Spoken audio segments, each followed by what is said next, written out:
बिस्मिल्लाहिर्रहमानिर्रहीम। नाज़रीन, साबिर शाकिर की तरफ से आप सबको अस्सलाम वालेकुम। आज है 30 नवंबर साल 2020 और दिन है जनाब आज मंडे का। आज दो ख़बरें बड़ी अहम इम्पॉर्टेंट ख़बरें हैं। एक तो बहुत बड़ी ख़बर है और वो इसलिए कि इस रीजन के हवाले से भी, पाकिस्तान के हवाले से भी और पाकिस्तान के दुश्मनों के लिए भी एक बहुत बुरी ख़बर है ये, जो कि मैं आपसे शेयर करूँगा। और दूसरी ख़बर है जनाब, आज मुल्तान में PDM का जलसा था और उसमें पाकिस्तान पीपल्स पार्टी, बल्कि यूँ कहिए कि सदर जरदारी ने एक नया कार्ड खेला है और वो कार्ड है मोहतरमा आसिफा भुट्टो को मैदान में उतारा है और आज उनका सियासी कैरियर का आगाज़ हो चुका है। और ये फ़ैसला क्यों किया सदर जरदारी ने, और क्या ये महज इसलिए किया गया कि जनाब बिलावल भुट्टो साहब जो हैं उनको कोरोना हो गया है, इसलिए उनकी जगह पे मोहतरमा आसिफा को भेजा गया? तो ये सारी चीज़ें शेयर करेंगे, क्योंकि ख़बरें ये नहीं हैं, ख़बरें कुछ और हैं।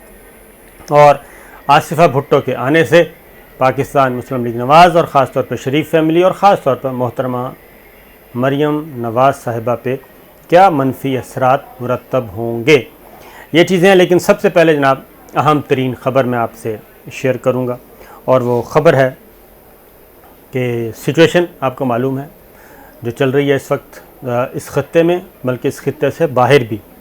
और ख़ास तौर पे जब ईरान के साइंसदान और बल्कि ईरान के एटमी प्रोग्राम के बानी और रूह रवां मोहसिन फ़खरीज़ादा की असैसिनेशन के बाद जो कुछ इस वक्त सूरत हाल चल रही है वो बड़ी क्रिटिकल है। और कल मैंने आपको ख़बर दी थी, पिछली वीडियो आप गौर से सुनिएगा, कि कल एक अहम तरीन इजलास हुआ था ISI हेडक्वार्टर में। उसमें वज़ीर आज़म इमरान ख़ान समेत चारों मुसल्लह अफ़वाज के सरबराहान मौजूद थे, चीफ़ ऑफ जनरल स्टाफ मौजूद थे और DG ISI ने तो होना ही था उधर। उन्होंने ही ब्रीफ़ किया, सब कुछ बताया और वज़ीर ख़ारजा शाह महमूद कुरैशी और असद उमर साहब भी मौजूद थे।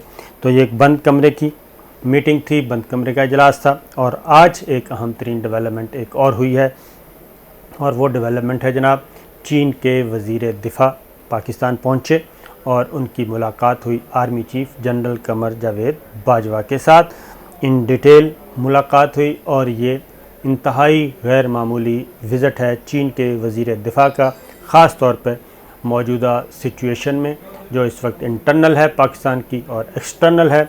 और इंटरनल और एक्सटर्नल थ्रेट्स हैं पाकिस्तान को, न सिर्फ पाकिस्तान को बल्कि एक बहुत बड़ा स्क्रिप्टेड किस्म का एक काम है, और वो है कि इस खित्ते को जंग की लपेट में कैसे धकेला जाए। यहाँ पे जंग मुसल्लत करने की एक कोशिश, अनरेस्ट पैदा करने की कोशिश की जा रही है।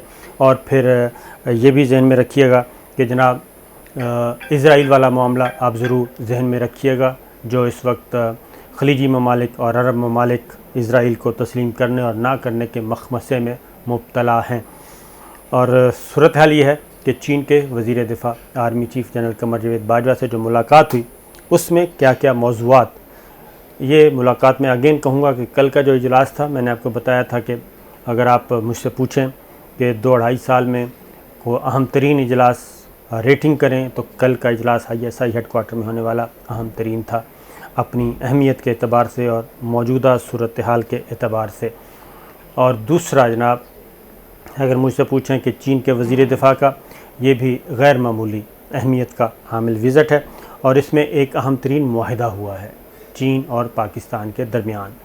चीनी फ़ौज यानी कि PLA और अफ़वाज पाकिस्तान के दरमियान, पाकिस्तान और चाइना के दरमियान एक अहम तरीन मुआहिदा हुआ है। और उस मुआहिदे में क्या है और उस मुआहिदे के बाद ये दुश्मन के लिए ये मुआहिदा कैसा साबित होगा, ये किसको पैगाम है, ये सारी बातें भी इसमें शामिल हैं। तो सूरत हाल ये है जनाब कि जो मीटिंग हुई उसमें पाकिस्तान को इंटरनल और एक्सटर्नल थ्रेट्स जो हैं, दाखिली और ख़ारजी ख़तरात, वो हुए, बाहमी मफादात, म्यूचुअल इंटरेस्ट और रीजनल सिक्योरिटी, इलाकाई सलामती, और दूसरा ये कि पाकिस्तान और चीन के दरमियान ताल्लुकात को, दिफ़ाई कोऑपरेशन को कैसे एनहांस किया जाए और मज़ीद इसको कैसे बेहतर किया जाए। और इसमें जो अहम तरीन चीज़ थी वो ये था कि सी पैक को आगे बढ़ावा भी देना है और सी पैक की सिक्योरिटी का भी एक फुल प्रूफ इंतज़ाम भी करना है। और ये भी चीज़ें डिस्कस हुई।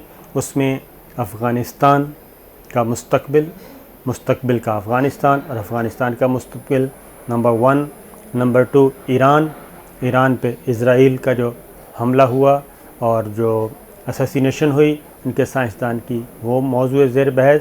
फिर ईरान और चाइना के दरमियान जो 25 साल का एक कोऑपरेशन का एग्रीमेंट हुआ है, उसके बारे में बात हुई। फिर ख़ास तौर पे जनाब अहम तरीन वो है चीन और इंडिया के दरमियान जो कुछ चल रहा है। तो चीन के वज़ीर दिफ़ा ने अफ़वाज पाकिस्तान के सिपह सलार को एतमाद में लिया और अब तक जो ग्राउंड पे सिचुएशन है उसके बारे में बताया। और वो हम सबको इल्म है कि वहाँ पे इंडिया को ठीक ठाक मार पड़ रही है। लेकिन इस वक्त हो क्या रहा है? इस वक्त हो ये रहा है, जैसे कि मैंने आपको बताया कि 20 जनवरी तक बहुत ही क्रिटिकल टाइम है सब के लिए। उसकी रीज़न प्रेसिडेंट ट्रंप जा रहे हैं और जो बाइडन आ रहे हैं। और प्रेसिडेंट ट्रंप जाने से पहले ट्रंप इंतज़ामिया, और ये बाई डिज़ाइन भी होता है, ये सारा मलबा ट्रंप इंतज़ामिया पे। ये जो अमेरिकन इस्टेब्लिशमेंट इज़राइल के साथ मिल के और अपने लाइक माइंडेड के साथ मिल के वो एक ऐसा खेल खेलना चाह रहे हैं कि जो बाइडन कहाँ से अपना तर्ज़ हुक्मरानी या अपना गवर्नेंस कैसे शुरू करेंगे, वो शुरू करेंगे जनाब प्रेसिडेंट ओबामा के साथ।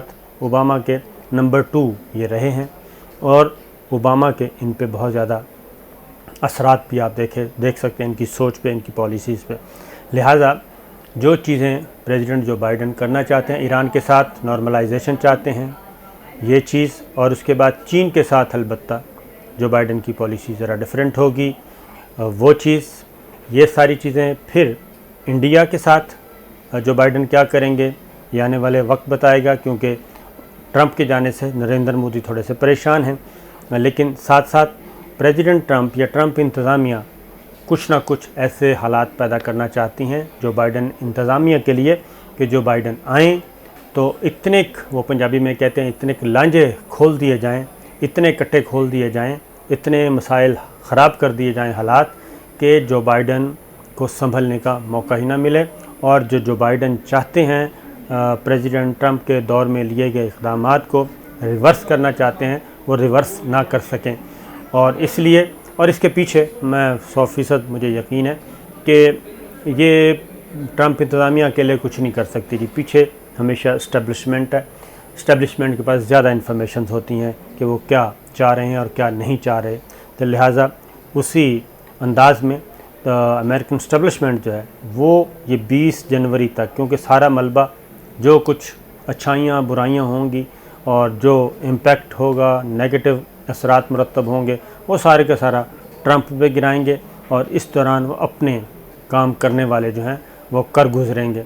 तो ये एक सेंसिटिव वक्त है 20 जनवरी तक। और इसमें इसलिए जनाब ये विज़िट जो है ये बहुत इम्पॉर्टेंट था।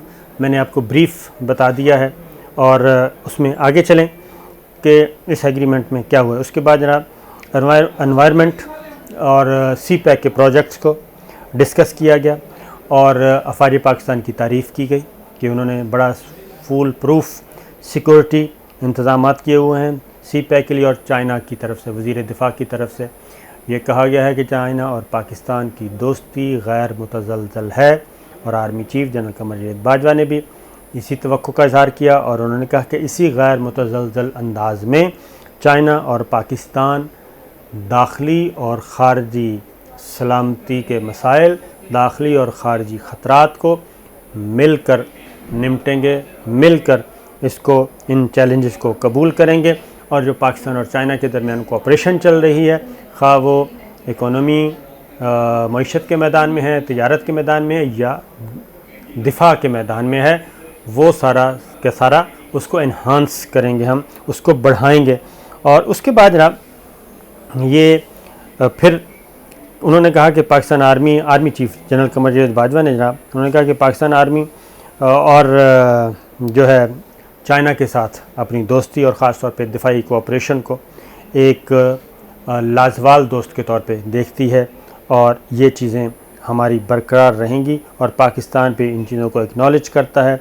और फिर जनाब आखिर में एक और बात गौर से सुन लें, वो ये है कि एक मुआहिदा किया गया चाइना और पाकिस्तान के दरमियान, एक मुआहिदा हुआ है और उस मुआहिदे में सिर्फ 1 पॉइंट एजेंडा है उस मुआहिदे का, और वो है डिफेंस कोऑपरेशन। ठीक है जी, MOU दस्तखत किए गए, enhanced of defence cooperation between both the armies, अफवाज पाकिस्तान और पाकिस्तान क्या कहना चाहिए चाइना की अफवाज के दरमियान मुआहदे हुए दोनों, और दोनों में अब देखते हैं जनाब, अब एनिमीज़, हमारे एनिमीज़ कौन है? चाइना और पाकिस्तान का एनिमी सिर्फ एक है जो इस वक्त फ्रंट लाइन पे है, और वो है इंडिया। और चाइना के पीछे, चाइना का एनिमी कौन कौन है? उनमें जनाब अमेरिका है। अमेरिका ने उसको कम करना है, उसका साइज़, चाइना को रोक रहा है हर तरफ से, और इस वक्त जो फ्रंट मैन इत्तेहादी है अमेरिका का, वो है इंडिया। लिहाजा इंडिया जो है वो पाकिस्तान के साथ भी छेड़खानी कर रहा है और चाइना के साथ उसकी हिम्मत नहीं बढ़ रही। लिहाजा चीन के वज़ीर दिफ़ा के इस विज़िट को आप समझ लें, और जिसमें फ़ैसला ये फरमाया गया है कि जनाब हम इस CPEC और पाक चीन दोस्ती के दुश्मनों को नेस्तो नाबूद कर देंगे और मिलकर लड़ेंगे और मिलकर ही आगे बढ़ेंगे। अब आगे आते हैं जनाब, ये तो थी एक ख़बर, लेकिन दूसरी तरफ क्या हो रहा है? दूसरी तरफ जनाब मोहतरमा आसिफ़ा भुट्टो वो अपने सियासी सफ़र का आगाज़ कर चुकी हैं। 2 रीज़न्स उसकी हैं। सदर ज़रदारी ने बहुत पहले कहा था कि जनाब अगर मैं गिरफ़्तार हो गया तो बिलावल भुट्टो होंगे, बिलावल भुट्टो हो गया तो फिर आसिफ़ा भुट्टो होंगी। अल्टीमेट वो आसिफ़ा भुट्टो को मैदान में ले आए हैं। उसकी मुख्तलिफ़ इत्तलात हैं। एक तो ये पीपल्स पार्टी के मद्दे मुकाबले इस वक्त कौन है जहाँ, वो हैं मुस्लिम लीग नवाज़ की मरियम नवाज़ साहिबा, और पीपल्स पार्टी को आगे मुकाबला किसका करना है? उस पार्टी का करना है जिसकी क़यादत मरियम बीबी के हाथ में होगी। इमरान खान साहब से उनका मुकाबला नहीं है, क्योंकि ज़रदारी साहब समझते हैं कि अल्टीमेट जो फ्यूचर है, इमरान खान साहब एक इनिंग्स खेल लेंगे और अगली इनिंग्स उनको खेलने का मौका नहीं मिलेगा। ये सदर ज़रदारी साहब की रीडिंग है। लिहाजा जब मैदान में उतरा जाएगा तो उनका इलेक्शन में मुकाबला होगा मरियम नवाज़ साहिबा से। और पाकिस्तान में आपको मालूम है कि पाकिस्तान की पॉलिटिक्स ऐसी है कि यहाँ पे ख़वातीन को बहुत ज़्यादा पजीराई मिली, और ख़ास तौर पे पीपल्स पार्टी में सब मरियम नवाज़ साहिबा को बहुत ज़्यादा पजीराई मिल रही है। लिहाजा उन्होंने भी बिलावल की जगह, बिलावल को कोरोना हो गया, आसिफ़ा भुट्टो को आज उतारा है मैदान में, और उनका वो पूरी तैयारी, ऐसा लग रहा है कि वो पूरी तैयारी के साथ आई हैं। उनकी प्रैक्टिस हर तरह से की है कि कैसे आपने पब्लिक को वेव करना है, कैसे आपने अट्रैक्ट लोगों को अपनी तरफ मुतवज्जे करना है, नारे कैसे लगाने हैं, और दुपट्टा कैसे ठीक करना है, चादर कैसे ठीक करनी है। मोहतरमा बेनज़ीर भुट्टो का अक्स उनको कहा गया कि ये आप में नज़र आना चाहिए जब आप वर्कर्स में जाएं। तो ये जो ख़बर है मोहतरमा आसिफ़ा भुट्टो की, ये ख़बर PTI से ज़्यादा नुकसानदेह है मरियम सफ़दर साहिबा के लिए, मुस्लिम लीग नवाज़ के लिए, शरीफ फैमिली के लिए। और दूसरी बात ये कि उन्होंने शहर कौन सा मुंतखब किया है? मुल्तान, जो कि साउथ पंजाब का एक हेड क्वार्टर समझा जाता है, और मुल्तान में पाकिस्तान पीपल्स पार्टी और ख़ास तौर पे साउथ पंजाब में पाकिस्तान पीपल्स पार्टी का एक ख़ासा वोट बैंक है।